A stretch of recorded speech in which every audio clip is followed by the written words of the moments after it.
Exam या तो प्राण जाएंगे या तो एग्जाम जाएगा। बल्कि हम लोग आमरण अनशन नहीं कर रहे हैं, हम लोग तो यहाँ पे छठ कर रहे हैं। जब भी एसडीएम की सीटें आती हैं ना, तब पेपर लीक का मामला आता है। जैसे 67 में पेपर लीक हो गया, और इस बार भी जब 2 साल के बाद फिर से एसडीएम का पद आया और फिर से पेपर लीकेज का मामला आ गया। एसडीएम की सीटें बिक चुकी है।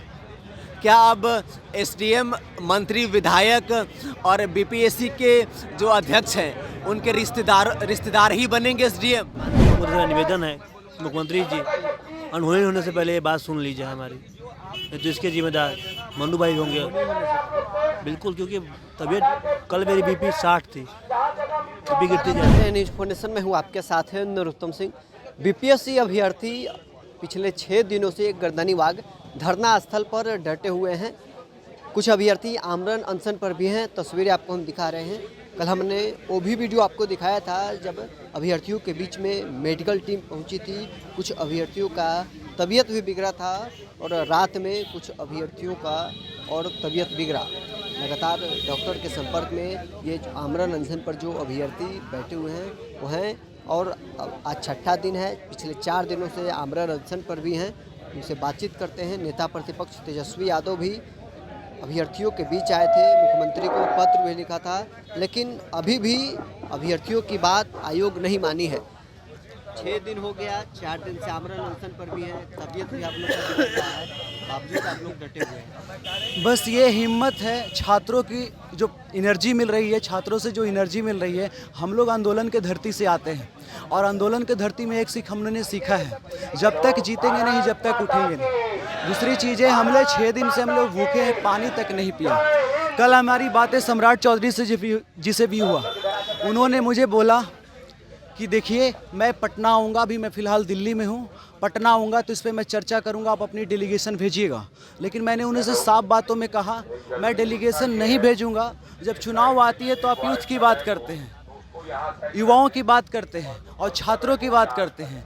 अब आप बताइए, छात्र सड़क पे आया है, भूखे प्यासे सड़क पे अमरण अनशन के लिए कर रहा है, कहीं ना कहीं उसके साथ नाइंसाफ़ी हुई है, तभी तो कुछ कर रहा है। तो आप क्या सोच रहे हैं, अब क्यों देरी हो रही है? आपको सड़क पे आना चाहिए, यहाँ पे आकर जायजा लेनी चाहिए, छात्रों से मिलनी चाहिए, एक बार संवाद तो कीजिए छात्रों से। आप संवाद नहीं करेंगे तो चीज़ों घटनाओं को कैसे रूबरू होंगे? आपका प्रेस कॉन्फ्रेंस हमने देखा, प्रेस कॉन्फ्रेंस में आपने बोला कि ये चीज़ें जो है आप हमें सबूत दीजिए, हम कैंसिल करवाएंगे। तो सबूत आपको मैं आपके पास पहुंचाने जाऊं, इससे अच्छा है कि हम लोग इतने सारे लोग बैठे हैं जो कि सारे विद्यार्थी हैं, आप यहाँ पे आ जाएंगे तो काफ़ी सही जगह से आपको हम लोग जो चाहिए वो दे देंगे, जो सबूत चाहिए वो देने के लिए हम तैयार हैं। सम्राट चौधरी कह रहे हैं कि सबूत दीजिए, कार्रवाई होगी। आप लोग चाहते हैं ना कि हमारी समस्या का समाधान हो, तो सम्राट चौधरी के पास सबूत लेकर पहुँच जाइए। सम्राट चौधरी जी के पास सबूत हम लोग भेजेंगे भी, लेकिन मैं उनसे रिक्वेस्ट कर रहा हूँ, ऐसा नहीं, मैंने रिक्वेस्ट कर रहा हूँ कि अगर आपको सबूत चाहिए अच्छे से तो आप यहाँ आएंगे तो यहाँ के विद्यार्थियों को भी देखेंगे, आप समझेंगे कि यहाँ की स्थिति क्या है। दूसरी चीज़ें, आपको यहाँ पे सबूत भी मिल जाएगा, तो आपको स्थिति से भी अवगत हो जाएंगे और सबूत भी मिलेगी। जब दोनों चीज़ आपको मिल रहा है तो हम तो ये कहेंगे एक बार आपको यहाँ पे आना चाहिए, विद्यार्थियों से संवाद करना चाहिए। ऐसे हम लोग डेलीगेशन भी भेजेंगे, ऐसा कोई दिक्कत नहीं है, लेकिन यहाँ पे आएंगे तो सही हकीकत की आपको पता चलेगी। चलिए, पिछले 6 दिनों से आप लोग बैठे हुए हैं, तबीयत भी लगातार आप लोग का बिगड़ रहा है, अभी भी डटे हुए हैं। हमारा बस एक ही है भाई, री एग्जाम या तो प्राण जाएंगे या तो एग्जाम जाएगा, दोनों को होगा। मन्नू भाई से, माननीय मुख्यमंत्री का निवेदन है, मुख्यमंत्री जी अनहोनी होने से पहले ये बात सुन लीजिए हमारी, तो इसके जिम्मेदार मन्नू भाई होंगे बिल्कुल, क्योंकि तबीयत कल मेरी बीपी 60 थी, बीपी गिरती जा रही है। बीपी कब क्या होगा मुझे आइडिया नहीं है, ये तो खुदा के नाम, खुदा के वास्ते है। बस यही बोलूँगा, मुख्यमंत्री जी हमारी बात सुन ली जाए, चीज़ें बिगड़ती जा रही हैं बस। चलिए, और भी कुछ अभ्यर्थी हैं, 6 दिन हो गए, सम्राट चौधरी तो कह रहे हैं कि सबूत लाइए, कार्रवाई करेंगे। देखिए, जहाँ तक सबूत की बात है तो आप सिर्फ एक प्रेस कॉन्फ्रेंस बुलाते हैं और सबूत मांगते हैं, इससे चीज़ें स्पष्ट नहीं होती है। आपको है ना स्वयं विद्यार्थियों से संवाद करने आना चाहिए। और हम लोग कोई छोटे मोटे जगह पे नहीं हैं, बिहार की राजधानी में हैं और सबको पता है कि गर्दनी बाग धरना स्थल है और यहाँ पे हम लोग 18 तारीख के 10 बजे से सत्याग्रह कर रहे हैं। उसके बाद 20 तारीख को 4 बजे से लगातार हम लोग आमरण अनशन पे हैं, बिना एक बूंद पानी पिए यहाँ पे हैं। और बल्कि हम लोग आमरण अनशन नहीं कर रहे हैं, हम लोग तो यहाँ पे छठ कर रहे हैं। और जो आयोग के अध्यक्ष हैं वो अपने हठ पे टिके हुए हैं, तो उनके हठ को अपने छठ व्रत से है ना तोड़ने का हम लोगों ने संकल्प लिया है। और जहाँ तक वो सबूत की मांग कर रहे हैं, तो सर हम आपसे यह पूछना चाहते हैं कि बिहार में इतना बड़ा जो एग्ज़ाम केंद्र है बापू सभागार, जहाँ पे 12,000 विद्यार्थियों के लिए आप एक अलग परीक्षा का आयोजन करने के लिए जा रहे हैं और बाकी जो 3.5 लाख विद्यार्थी के लिए हैं उनके लिए अलग तरीके से परीक्षा का आयोजन, मतलब एक ही वैकेंसी के लिए 2 परीक्षा लेने जा रहे हैं। यह किस तरीके से मतलब समानता को दिखाता है। और दूसरी बात हम ये कहना चाहते हैं कि अभी तक आयोग और बिहार सरकार के किसी भी नेता और मंत्री के द्वारा है ना हम लोगों से बात करने का प्रयास नहीं किया गया। क्या एसडीएम की सीटें बिक चुकी है?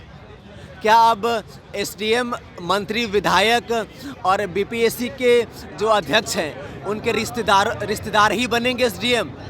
और यह स्पष्ट है कि मुझे पूरा लग रहा है कि सीटें बिक चुकी हैं, इसीलिए आयोग जो है एग्ज़ाम को सभी के लिए रिकंडक्ट कराने का जो मतलब हट है वो नहीं छोड़ रहे हैं, समझ रहे हैं। और ऐसा क्यों होता है कि जब भी एसडीएम की सीटें आती हैं ना तब पेपर लीक का मामला आता है। जैसे 67 में पेपर लीक हो गया और इस बार भी जब 2 साल के बाद फिर से एसडीएम का पद आया और फिर से पेपर लीकेज का मामला आ गया। तो बार बार जब एसडीएम की पद आती है तब ही ऐसा क्यों होता है? और स्पष्ट है कि अगले 2 से 3 सालों तक है ना एसडीएम का पद नहीं आने वाला है। तो अब हम ये कहना चाहते हैं कि सर पहले आप रीओपन नहीं करना चाह रहे थे, अब तो हम यही कहना चाहते हैं कि प्लीज़ हम सब की बातों को मान लीजिए, अपने हट को छोड़ दीजिए और वो जो 90,000 अभ्यर्थी जो किसी कारण से अपना जो फॉर्म है भर नहीं पाए उनको भी ठीक से है ना एक बार फिर से फॉर्म भरने का मौका दिया जाए और सभी के लिए है ना फिर से परीक्षा लिया जाए। चलिए, बीपीएससी अभ्यर्थी लगातार धरना स्थल पर डटे हुए हैं और वो तस्वीरें आपको हम दिखा रहे हैं। लगातार अभ्यर्थी हैं वो धरना स्थल पहुंच रहे हैं और ऐसे में अभ्यर्थियों का मांग है कि आयोग के चेयरमैन को हटाया जाए, री एग्जाम हो और जो अभ्यर्थी फॉर्म नहीं भर पाए हैं उनको फिर से फॉर्म भरने का मौका दिया जाए। आमरण अनशन पर भी कुछ अभ्यर्थी बैठे हुए थे, उनसे हमने बातचीत की है। लगातार इन लोगों की तबीयत बिगड़ रही है, उसके बावजूद ये लोग आमरण अनशन पर बैठे हुए हैं। बहरहाल इस खबर में इतना ही, अपने रहे न्यूज़ के साथ।